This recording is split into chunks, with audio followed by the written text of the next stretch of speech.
j'ai découvert ma fiancée nue dans les bras de son ex, exactement 1 heure après qu'elle m'ait supplié pour une pause innocente, et ce n'était pas une erreur de timing, c'était un plan calculé pour me humilier. Au lieu de hurler ou de supplier, j'ai souri en refermant la porte, jurant en silence que sa trahison deviendrait son enfer personnel, parce que dans l'amour parisien, la vengeance est le seul art qui ne pardonne pas. Et si vous pensez que rompre des fiançailles est la fin d'un drame, attendez de voir comment j'ai transformé notre appartement haussmannien en un labyrinthe de regrets, où chaque mensonge qu'elle a proféré se retourne contre elle comme un boomerang empoisonné. Paris, cette ville des lumières éternelles, m'a toujours semblé être un décor parfait pour les amours tumultueuses, mais ce soir-là, sous les néons vacillants de la Seine, elle s'est muée en un théâtre de cauchemars éveillés. J'étais là, devant notre immeuble du Marais, les clés tremblant dans ma main, le cœur battant au rythme des klaxons lointains. Élise, ma fiancée depuis 2 ans, m'avait appelé plus tôt dans la journée, sa voix douce comme un croissant frais, pour me demander cette fameuse pause. Juste un peu d'espace, mon amour, pour réfléchir, avait-elle murmuré, et j'avais acquiescé, idiot que j'étais, en me convainquant que c'était une phase normale dans notre relation. Après tout, nous avions 32 ans, des carrières solides elle en marketing pour une maison de luxe, moi architecte freelance rénovant des lofts oubliés et un avenir tracé comme les boulevards Haussmann. Mais ce mot, pause, résonnait déjà comme une sirène d'alarme que j'avais choisi d'ignorer.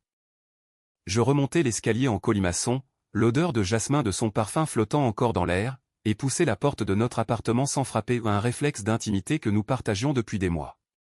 La lumière tamisée du salon filtrait à travers la chambre entr'ouverte, et c'est là que je les vis, Élise, ses cheveux châtains cascadant sur des épaules nues, enlacés contre Marc, son ex de l'université, ce type aux épaules larges et au sourire carnassier que j'avais toujours détesté sans raison apparente. Ils ne m'avaient pas entendu, leurs rires étouffés se mêlaient à des murmures que je n'eus pas le temps de décrypter. Mon estomac se noie, un vide abyssal s'ouvrant en moi, mais au lieu de la rage explosive que l'on voit dans les films, une froideur calculée m'envahit. Je refermai la porte sans un bruit, descendis les marches comme un fantôme, et m'assis sur un banc du square du Temple, observant les feuilles mortes tourbillonner sous le vent d'automne. Combien de temps restai-je là? 1 heure? 2? Le temps s'étirait comme une toile d'araignée, piégeant mes pensées dans un filet de souvenirs. Élise et moi nous étions rencontrés 3 ans plus tôt, lors d'une expo au centre Pompidou, elle en robe rouge moulante qui captait tous les regards, moi en chemise froissée, esquissant des croquis d'installations modernes. Notre premier baiser avait eu lieu sous la pluie battante de la place des Vosges, et depuis, nous avions construit un cocon, dîner aux chandelles chez l'ami Louis, week-end à Deauville où elle riait aux éclats en enfouissant ses pieds dans le sable froid, et ces nuits où nous parlions jusqu'à l'aube de nos peurs sapeurs de l'engagement, hérités d'un père absent, la mienne de l'échec, forgée par une enfance dans une banlieue ouvrière de Nanterre. J'avais cru que ces confidences nous liaient à jamais, j'avais même fait tailler la bague en or blanc chez un joaillier de la rue de la Paix, avec un diamant qui scintillait comme une promesse. Mais Marc. Ce fantôme du passé. Elle m'en avait parlé une fois, lors d'une bouteille de Bordeaux trop généreuse, comme d'un amour de jeunesse maladroit, un type qui l'avait largué pour une étudiante en art plus libre. J'avais ri, jaloux mais rassuré, en l'embrassant plus fort. Et voilà qu'il réapparaissait, non pas par hasard, mais parce qu'elle l'avait invité. La pause n'était pas pour réfléchir, c'était un euphémisme pour « je te quitte en douceur ». Mon téléphone vibra dans ma poche, un message d'elle. « Tu rentres tard ce soir ? Je t'attends. Bisous. » Suivi d'un emoji cœur. Le cynisme me submergea, un rire amer montant dans ma gorge. Je tapai une réponse laconique, « Non, je suis déjà rentré. » Et reparti. Puis j'éteignis l'appareil, me levant pour marcher sans but le long du canal Saint-Martin, où les lumières des péniches dansaient sur l'eau noire comme des illusions perdues. La nuit s'épaissit, et avec elle, une idée germa dans mon esprit, aussi tranchante qu'une lame de rasoir. La vengeance n'est pas un cri primal, c'est une symphonie lente, où chaque note est une humiliation mesurée. Élise aimait le contrôle, les apparences impeccables, les réseaux sociaux où notre couple était un tableau idyllique. Très bien. Je commencerai par là.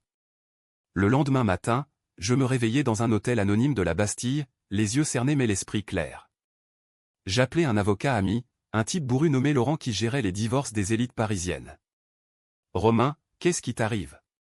T'as l'air d'un mort-vivant. » Je lui racontai tout, sans émotion, comme si je décrivais un plan d'urbanisme.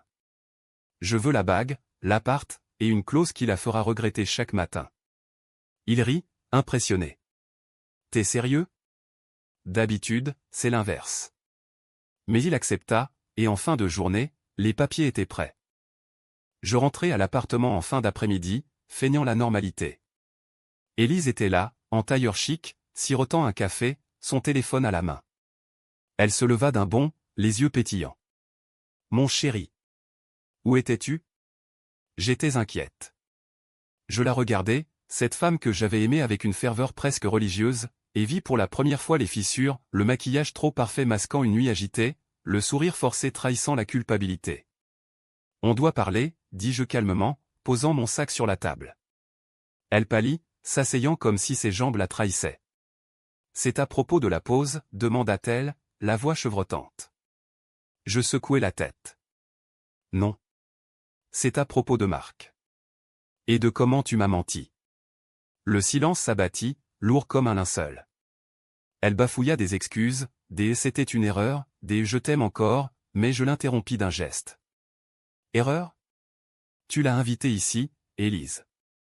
Dans notre lit. » Ses larmes coulèrent, vraies ou théâtrales, je m'en fichais. Je sortis les papiers, les posai devant elle. « C'est fini. » Signe. Elle hurla, me traita de monstre, de lâche, mais signa finalement, les mains tremblantes. Je partis ce soir-là avec un sac, laissant derrière moi les meubles que nous avions choisis ensemble, les photos encadrées de nos voyages à la Provence. Dehors, la pluie fine de Paris lavait les rues, et pour la première fois depuis des heures, je respirais librement. Mais ce n'était que le début. La vraie douleur, la mienne, viendrait plus tard, dans les nuits solitaires où je me demanderais si j'avais jamais été aimé. Pour l'instant, la colère était mon armure, et la revanche, mon épée. Marc travaillait dans l'immobilier, un promoteur véreux qui squattait les vieux bâtiments du 18e. J'avais ses coordonnées, glanées dans les mailles d'Élise que j'avais lues en douce. Un appel anonyme à un contact syndical, une rumeur savamment distillée sur ses magouilles fiscales, et son monde commença à vaciller. Pas assez pour le briser, mais assez pour qu'il sente le vent tourner. Les jours suivants furent un tourbillon. Élise bombardait mon téléphone de messages, supplications, insultes, promesses de thérapie de couple. J'ignorais tout, me concentrant sur mon travail, redésignant un loft à Belleville avec une rage créative qui impressionna mes clients. Mais la nuit, seul dans mon studio temporaire près de la gare de Lyon, les doutes me rongeaient. Étais-je vraiment différent d'elle ? Ma vengeance naissante n'était-elle qu'une illusion de contrôle ? Un soir, je croisai par hasard un ami commun, Sophie, au comptoir général. Elle me serra dans ses bras, les yeux humides. « Romain, qu'est-ce qui se passe ?» Élise est dévastée. Je haussai les épaules, feignant l'indifférence. Elle la cherchait. Sophie secoua la tête. Personne ne mérite ça. Réfléchis avant de tout détruire. Ces mots me frappèrent comme une gifle, mais je les repoussai. Détruire ? Non, je reconstruisais, brique par brique, un Romain plus fort, plus impitoyable. Bientôt, les premiers effets se firent sentir. Marc perdit un contrat majeur, et Élise, qui comptait sur lui pour rebondir financièrement, se retrouva coincée avec des factures en retard. Elle m'appela, la voix brisée, « Aide-moi, s'il te plaît. C'est ta faute. » Je ris, un rire froid qui me surprit moi-même. « Ma faute ? Demande à ton ex. » Et je raccrochai, le cœur serré mais résolu. Paris, avec ses cafés bondés et ses ruelles secrètes, devenait mon allié silencieux, un labyrinthe où je tisserais ma toile. Mais au fond, une question persistait, jusqu'où irais-je ? La limite entre victime et bourreau est plus fine qu'un fil de soie, et je marchais dessus, les yeux grands ouverts. Les semaines s'écoulèrent comme un vin aigre, laissant un arrière-goût amer sur ma langue. J'avais emménagé dans un petit appartement sous les toits de Montmartre, avec vue sur le Sacré-Cœur qui veillait sur la ville comme un juge impassible. Chaque matin, je me réveillais avec le chant des oiseaux et le bruit des touristes, me forçant à une routine rigoureuse, café noir serré au flore, croquis jusqu'à midi, puis des appels à des contacts dans l'immobilier pour miner subtilement la réputation de Marc. Ce n'était pas de la haine pure, c'était une dissection méthodique, un autopsie de notre amour-mort. Élise avait toujours été experte en manipulation douce, en larmes calculées pour obtenir ce qu'elle voulait, un voyage à Rome, une promotion qu'elle me poussait à accepter. À mon tour, j'apprenais l'art de l'ombre, de l'influence discrète. Un après-midi pluvieux, alors que je dessinais les plans d'une rénovation pour un galeriste du quartier latin, mon téléphone sonna avec un numéro inconnu. C'était elle, bien sûr, utilisant la ligne d'une amie. Romain, on peut se voir? Juste pour parler. Sa voix était un mélange de vulnérabilité et de défi, comme si elle testait encore mes limites. J'hésitais, le crayon suspendu au-dessus du papier. Une partie de moi, celle qui se souvenait de ses caresses sous les draps de lin, voulait céder. Mais l'autre, la nouvelle, répondit d'un ton neutre, d'accord. Le Procope, demain midi. C'était un choix délibéré, ce café historique où Voltaire avait siroté son chocolat en complotant des révolutions. Symbolique, non. Elle arriva en avance, emmitouflée dans un manteau Burberry que je lui avais offert pour Noël, les cheveux relevés en un chignon négligé qui la rajeunissait. Ses yeux, d'un vert profond comme les parcs de Versailles en automne, étaient rougis par les pleurs ou le manque de sommeil. Nous commandâmes des salades niçoises, mais ni l'un ni l'autre ne toucha à son assiette. Je suis désolé, commença-t-elle, les mains nouées sur la table en bois patiné. Marc. C'était une faiblesse. Il m'a contacté pour des papiers de l'université, et les souvenirs ont afflué. Mais je t'aime, Romain. On peut recommencer. Ces mots étaient un script bien rodé, celui qu'elle utilisait pour vendre des campagnes publicitaires. Je la regardais fixement, notant les détails, la bague absente à son doigt, l'ongle ébréché qu'elle cachait sous la serviette. Recommencer? Après m'avoir demandé une pause pour le voir? Tu me prends pour un idiot, Élise. Elle se mordit la lèvre, une larme perlant. C'était pour te protéger. Notre relation était devenue étouffante. Étouffante. Le mot me frappa comme un coup de poignard. Étouffante, nos dîners au bain-douche, nos promenades main dans la main le long des Champs-Élysées. Je me levai lentement, posant un billet de 20 € sur la table. Protéger qui? Toi, pour pouvoir coucher avec lui sans culpabilité. Adieu, Élise. Dehors, la pluie redoublait, transformant les pavés en miroirs brisés. Je marchais jusqu'à l'église Saint-Sulpice, m'asseyant dans un banc arrière pour laisser les orgues résonner en moi. La vengeance, réalisais-je, n'effaçait pas la douleur, elle l'amplifiait, la transformait en une bête affamée. Ce soir-là, je contactai un hacker freelance, un gamin de 25 ans du 93 que j'avais rencontré sur un chantier. J'ai besoin d'accéder à ses réseaux. Discrètement. Il rit, un son nasillard. T'es sûr, mec? Ça peut mal tourner. J'insistais, et 2 jours plus tard, j'avais tout, les messages enflammés avec Marc datant de semaines, les plans pour me larguer en douceur, même des photos intimes qu'elle lui envoyait pendant nos dîners. Chaque ligne était un poison lent, mais au lieu de le boire, je le distillais. Un faux compte sur Instagram, postant des captures anonymes dans des groupes d'exposés parisiens, et bientôt, les ragots enflèrent comme une marée. Élise m'appela en panique une semaine plus tard. Qu'est-ce que tu as fait? Les gens parlent, Marc est furieux. Je feignis l'innocence. Parler de quoi? Tes aventures? Ce n'est que la vérité. Elle hurla, me traitant de salaud, mais il y avait une fêlure dans sa voix, une peur réelle. Bien.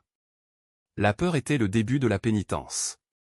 Pendant ce temps, ma vie reprenait couleur, je rencontrais une cliente, une décoratrice nommée Camille, aux urieurs et aux idées folles pour transformer des usines désaffectées en loft bohème. Nos échanges étaient légers, sans promesses, mais il me rappelait que le monde ne se résumait pas à Élise. Pourtant, la nuit, les cauchemars venaient, je la voyais rire avec Marc, et je me réveillais en sueur, le poing serré sur l'oreiller. La revanche s'intensifia quand je découvris, via les mails, que Marc préparait un gros deal pour racheter un immeuble que je convoitais pour un projet personnel. Un appel à un inspecteur des impôts, un ami et que j'avais graissé la patte avec des infos sur d'autres promoteurs, et l'affaire capota. Marc jura dans un message vocal que je interceptais, cette salope d'Élise nous a trahis.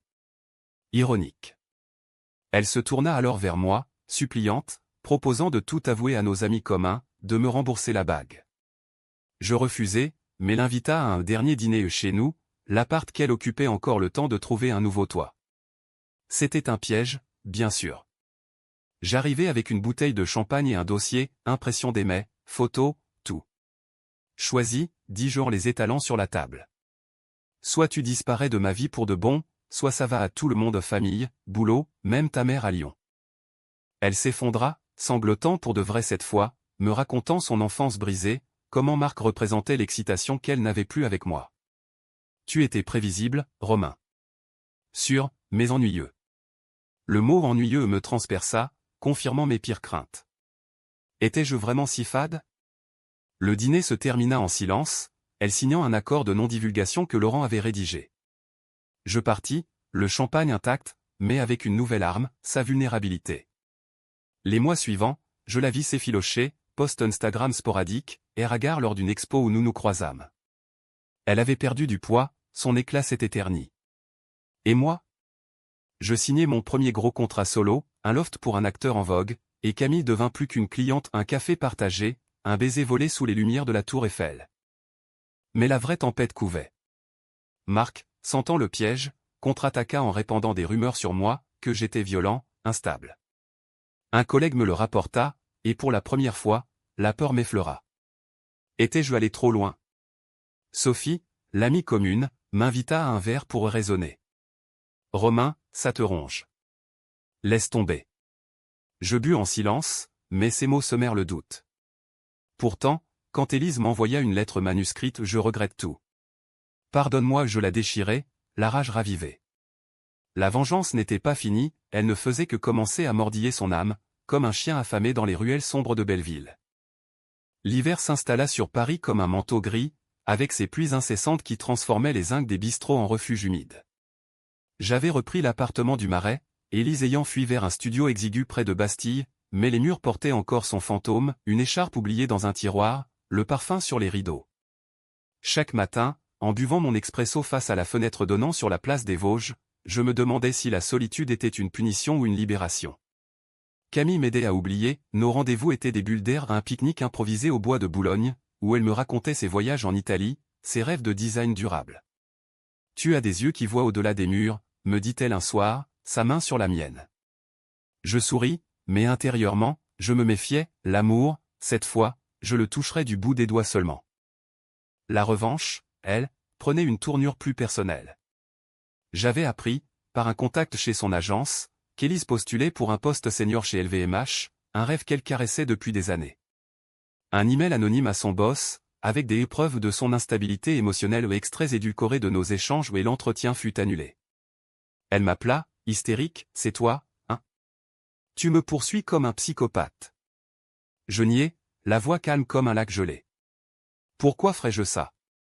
Tu t'es fait ça toute seule. Mais la vérité, c'était que chaque coup la rapprochait de l'abîme, et moi, je me tenais au bord, fasciné par sa chute. Marc, de son côté, sombrait, son entreprise vacillait, endetté par des audits que j'avais subtilement provoqués.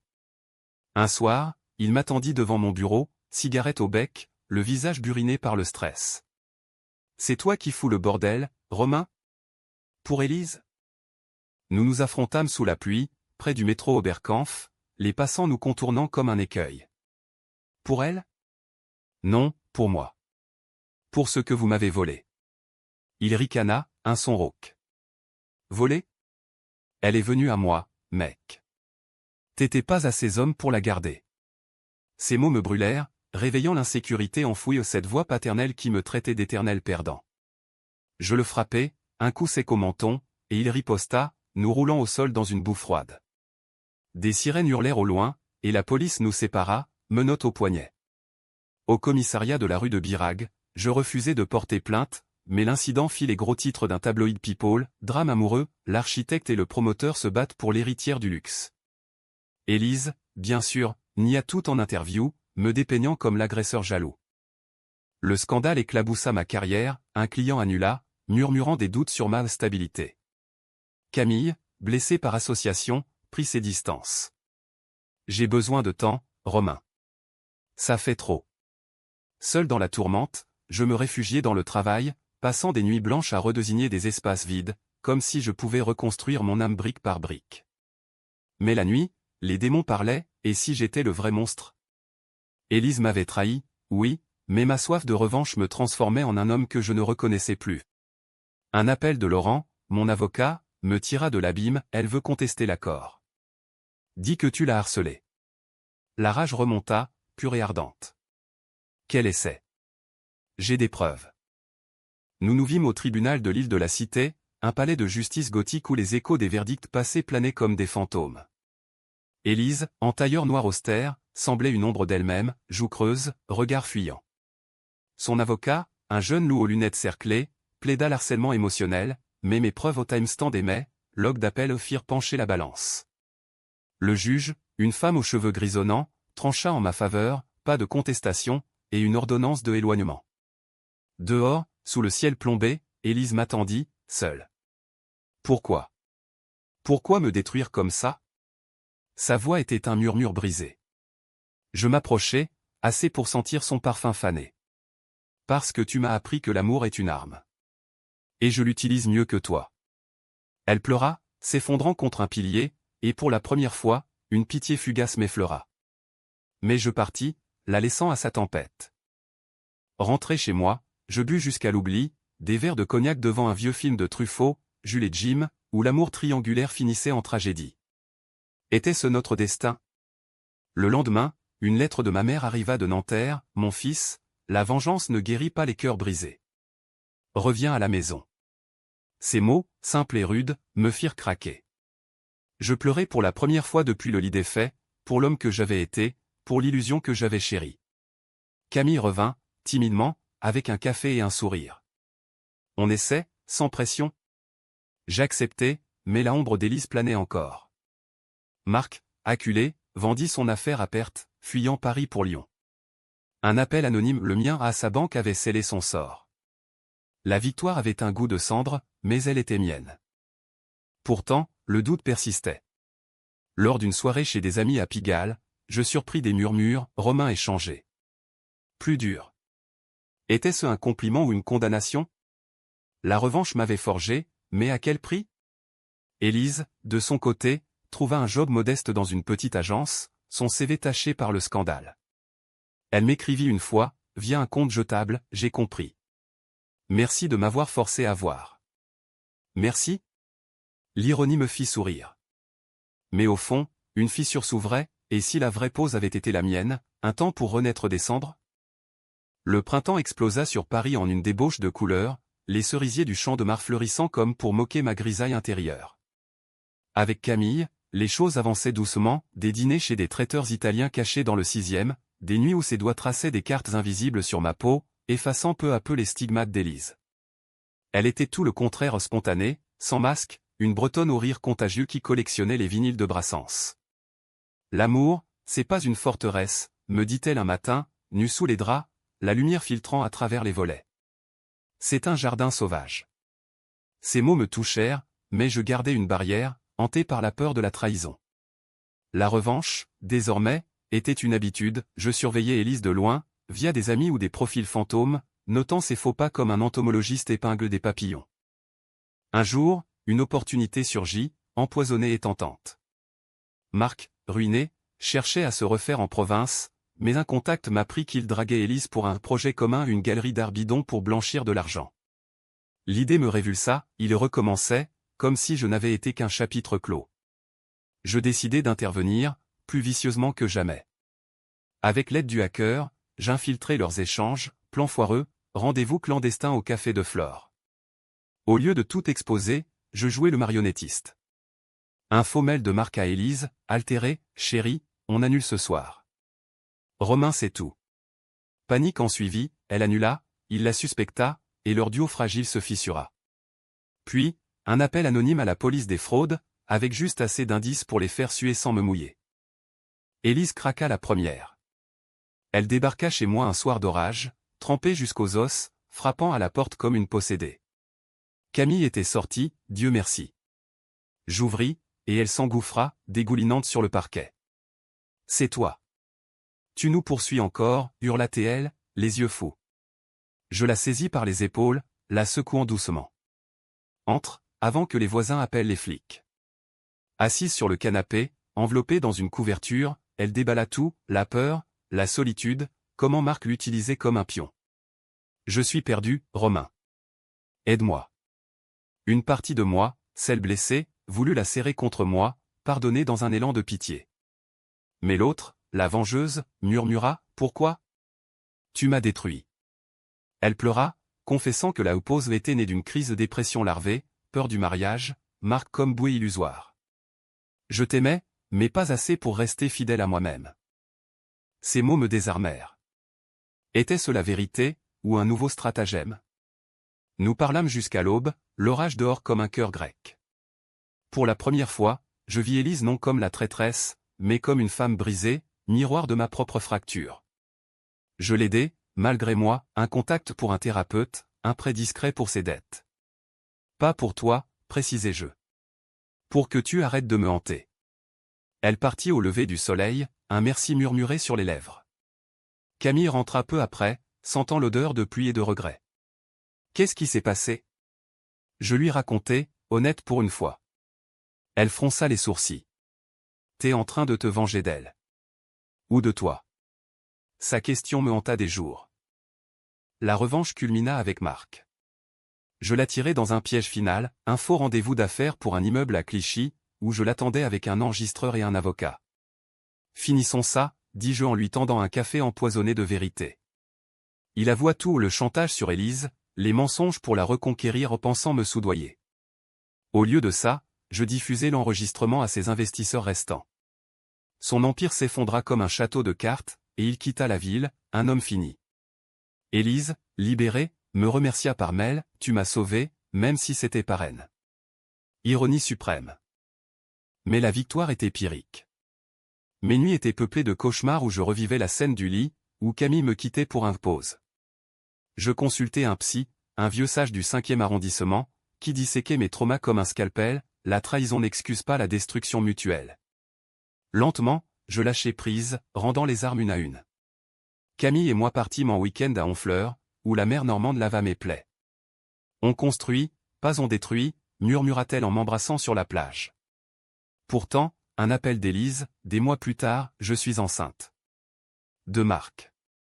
Mais je veux que tu saches. J'ai appris de toi. Le choc me figea. Vengeance ou karma? Paris, indifférente, continuait de briller. L'été 2025 enveloppa Paris d'une chaleur moite, transformant les terrasses en fours où les amants transpirants se disputaient les dernières places ombragées. Avec Camille, notre relation fleurissait enfin, elle avait emménagé une partie de ses affaires chez moi, ses vinyles empilés près de mes croquis, créant un chaos harmonieux. Nous parlions mariage, timidement, lors de promenades vespérales le long de la rue de Rivoli, où les vitrines de Dior scintillaient comme des promesses non tenues. Pas de bague pour l'instant, plaisantait-elle. Juste nous. J'acquiesçais, mais l'ombre d'Élise persistait, un fantôme que je croyais exorcisé. La nouvelle de sa grossesse m'avait secoué, non par jalousie, mais par la cruauté du destin, rappelant que la vie ne se plie pas à nos vengeances.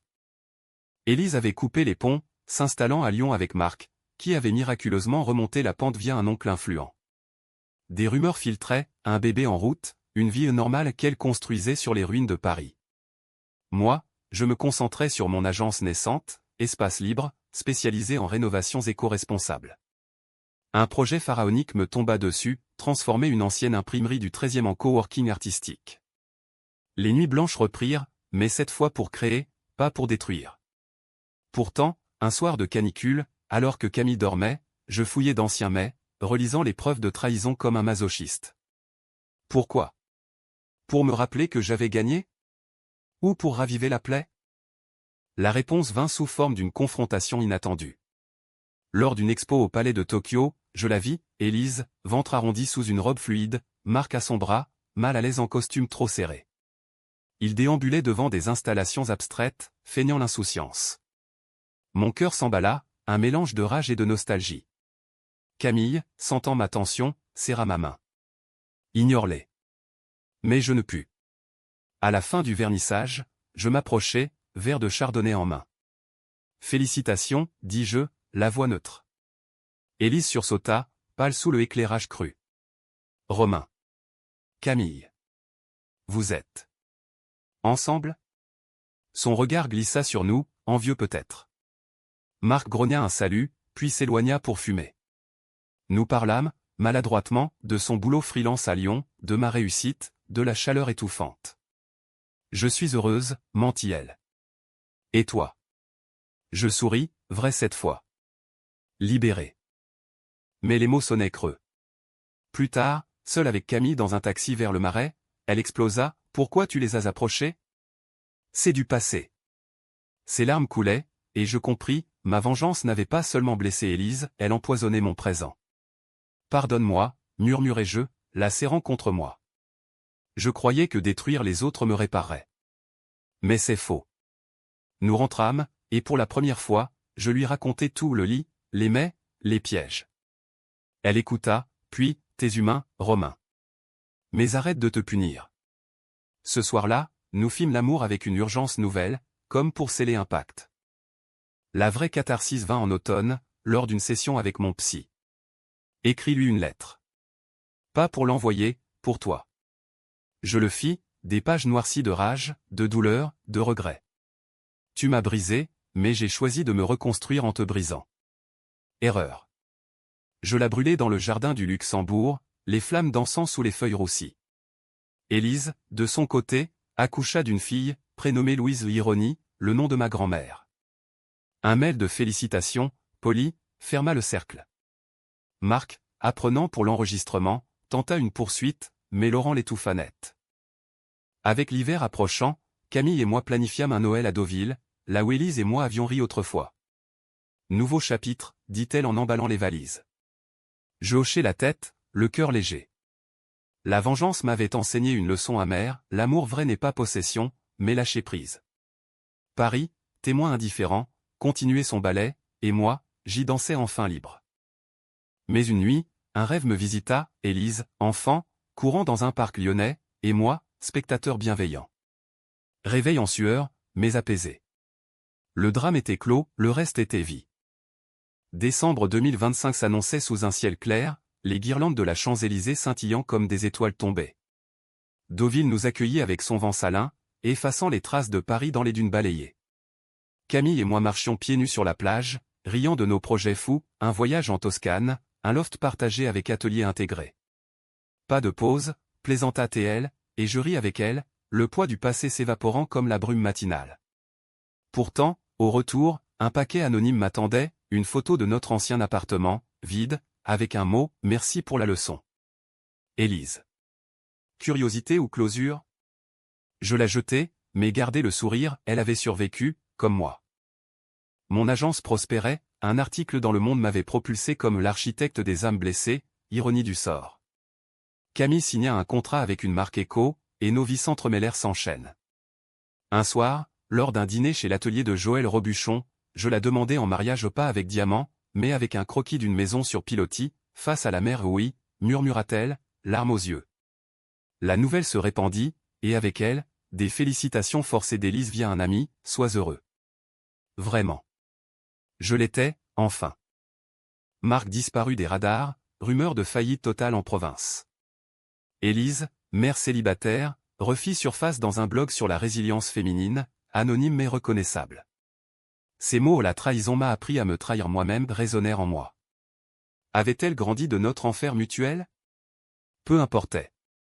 La vengeance, cette drogue, m'avait guéri par surdose, j'en étais immunisé. Noël arriva, feu de cheminée et rires familiaux à Nanterre. Ma mère, les yeux brillants, me serra, t'es redevenu mon garçon. Camille s'intégra, chantant faux des Noëls bretons. Et moi, sous les lumières clignotantes, je sus, le drame n'était pas la trahison, mais le refus de pardonner à elle, à moi. Paris, en bas, pulsait de vie, et je m'y replongeai, plus sage, plus entier. Fin, ou plutôt, début. Car dans cette ville d'amours éphémères, la vraie revanche est de renaître.